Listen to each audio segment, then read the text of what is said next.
হঠাৎ অহা বৰষুণজাকে মন আৰু কৰ্মৰ গতিত খেলিমেলি লগাই যায়।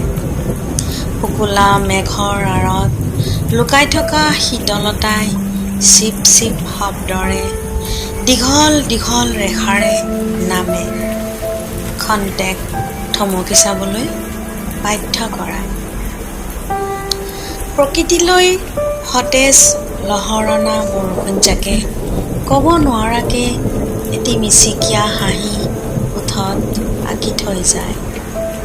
সুন্দৰৰ অপৰূপ লাৱণ্যত উটি ভাহি যোৱা মন হঠাৎ কেনেবাকৈ গতি সলায় বিষণ্ণ দিশে।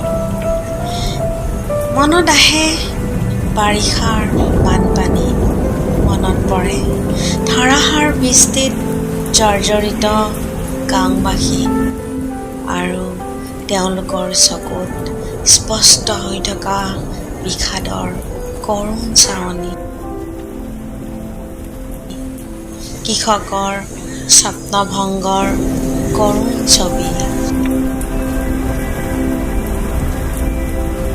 তেওঁলোকৰ সপোনবোৰ চকু পানীৰ সৈতে মিলি বৰষুণৰ সৈতে বৈ যায়। প্ৰতি বছৰে বাৰিষাৰ ঢৌৱে ঘৰ দুৱাৰ উটুৱাই আশ্ৰয়হীন কৰে। ড্ৰয়িং ৰুমৰ চোফাত বহি বৰষুণজাকৰ আমেজ লৈ ৰাইজে খবৰবোৰ শুনে আৰু পাহৰে।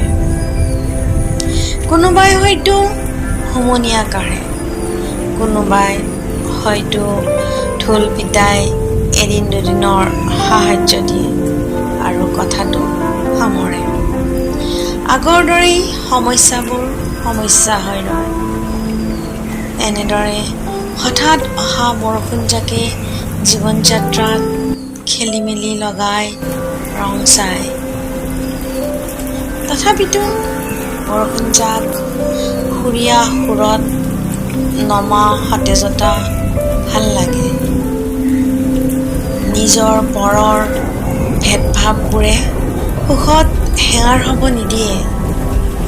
হঠাৎ নামি অহা বৰষুণজাকে ক'ৰবাত হাঁহিৰে ক'ৰবাত কান্দোনেৰে খেলিমেলি লগাই যায়।